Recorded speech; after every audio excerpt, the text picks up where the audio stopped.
La ville de Malmö est située au sud de la Suède. Elle compte près de 300 000 habitants.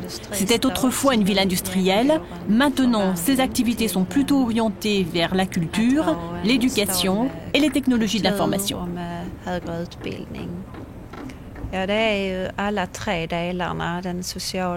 Nous souhaitons prendre en compte les trois dimensions du développement durable, le social, l'écologie et l'économie. Souvent, lorsque nous évoquons le bien-être, nous pensons au développement économique et à l'équité sociale. Nous ne devons pas oublier les aspects liés à l'écologie.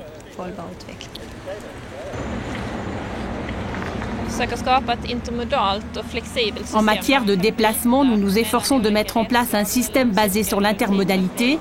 Ainsi, il est possible d'utiliser plusieurs modes de déplacement: vélo, transport public, location de voiture. Nous souhaitons disposer d'un système peu polluant, satisfaisant pour la santé, moins consommateur de ressources et plus silencieux.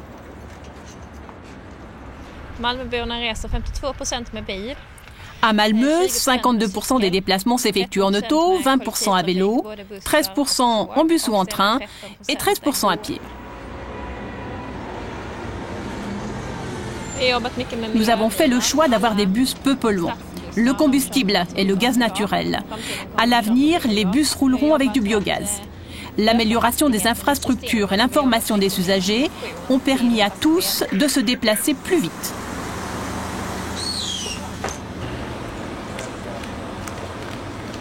La municipalité encourage des entreprises à acquérir des vélos pour leurs salariés qui les utilisent pour des déplacements professionnels.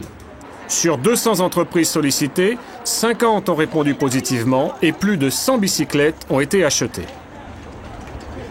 Au nord-ouest de la ville, la municipalité a érigé le quartier Bou 01 en lieu et place de l'ancienne zone portuaire et industrielle. Pour les promoteurs, il s'agit d'une ville au service de l'homme et de l'environnement. Ce nouveau quartier, qui comporte quelques 700 logements, est conçu de la façon la plus durable possible, principalement d'un point de vue écologique. Les nombreuses réalisations ont permis d'avoir des sources d'énergie renouvelables, d'économiser l'énergie, de mieux gérer les déchets, de réduire la circulation automobile et de disposer d'un bon service de transport public. Les besoins en énergie du quartier sont totalement couverts par des sources d'origine renouvelable: solaire, éolien, hydraulique. De plus, il est prévu que la consommation énergétique des habitations n'excède pas 105 kWh par mètre carré et par an. La prochaine étape sera la construction de 700 logements qui seront loués à des prix très abordables. Ces constructions seront néanmoins réalisées en tenant compte des exigences du développement durable. D'ici 2 ans, une nouvelle école publique sera construite, ainsi que des logements pour des étudiants et des personnes âgées.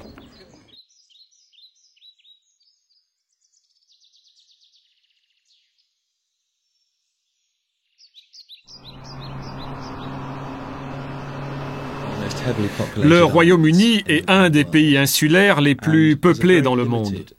Or, actuellement, nous dépendons entièrement des ressources fossiles. Dans la mer du Nord, nous disposons de pétrole et de gaz, mais ces ressources seront entièrement épuisées d'ici 10 ans. Aussi, nous devons préparer notre société à vivre à l'aide des seules énergies renouvelables disponibles sur notre territoire. En raison du coût de la construction, il existe une véritable pénurie de logements pour les personnes qui ne disposent pas de revenus élevés. Le gouvernement estime qu'il faudrait construire 4 millions de logements d'ici 2016 dans le sud-est de l'Angleterre. L'habitat traditionnel, très étendu, requiert de vastes superficies. La question est de savoir comment construire assez de logements avec une densité de population plus élevée, principalement sur des terrains délaissés tels que des friches industrielles, afin de ne pas empiéter sur les espaces verts et les terrains agricoles. En même temps, nous souhaitons offrir une haute qualité de vie et un aménagement agréable tout en réduisant la consommation d'énergie. Il faut pour cela couvrir nos besoins par le recours aux énergies renouvelables. C'est en réponse aux difficultés rencontrées que le projet BEDZ a vu le jour à Beddington, dans la banlieue sud de Londres. BEDZ signifie Beddington Développement sans énergie fossile. Ce à quoi nous aspirons vraiment, c'est de produire notre énergie à partir de sources d'énergie renouvelables. Il ne s'agit pas de ne pas consommer d'énergie, nous ne pourrions pas nous en passer. Le quartier comprend 80 logements pour 250 résidents. Une centaine de personnes occupent les bureaux. Une partie des logements a été vendue. Une autre est en location à des prix abordables. Cela a permis d'attirer à la fois des personnes à revenus modestes et des ménages plus aisés. Les parties habitées sont orientées plein sud. Dans les zones situées à l'ombre, derrière les appartements, nous avons installé les espaces de travail. Les appartements et les bureaux sont très bien ventilés grâce à un système de circulation naturelle de l'air. Nous avons accordé une grande importance au choix des matériaux de construction et à leur approvisionnement. Nous avons essayé de nous approvisionner dans un rayon de 50 km. Cela a permis de soutenir l'économie locale.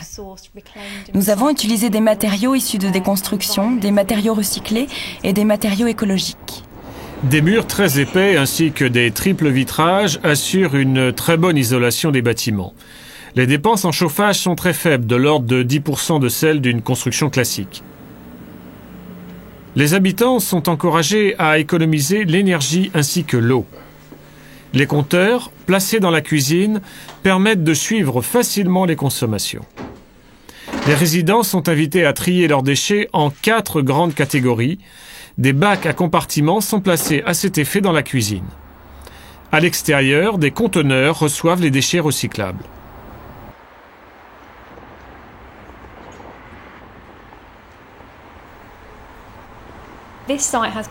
La construction a coûté 30% de plus qu'une construction traditionnelle. C'est normal, il s'agit d'un prototype pour lequel il a fallu financer la conception et la recherche. On devrait pouvoir construire ailleurs des bâtiments semblables, sans surcoût. Si on veut vraiment bénéficier de toutes les améliorations possibles, le surcoût sera de 1 ou 2%.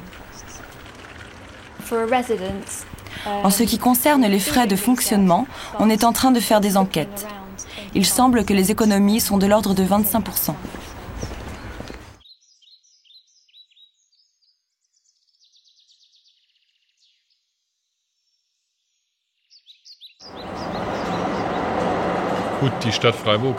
La ville de Fribourg-en-Brisgau se situe au sud de l'Allemagne, une région qui bénéficie d'un ensoleillement important. Elle compte 212 000 habitants. Sa population s'accroît rapidement.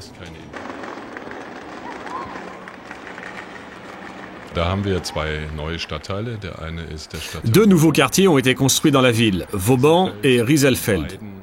L'objectif était l'économie d'énergie et, d'une façon générale, la recherche de l'excellence environnementale dans tous les domaines. Dans les logements de ces quartiers, la consommation d'énergie est équivalente à 6,5 litres de pétrole par mètre carré et par an. Cela représente 3 fois moins d'énergie qu'en France pour une superficie habitable identique. Une bonne orientation et une bonne isolation des logements, ainsi que la production sur place d'une partie de l'énergie nécessaire, permettent aux habitants de réaliser des économies appréciables.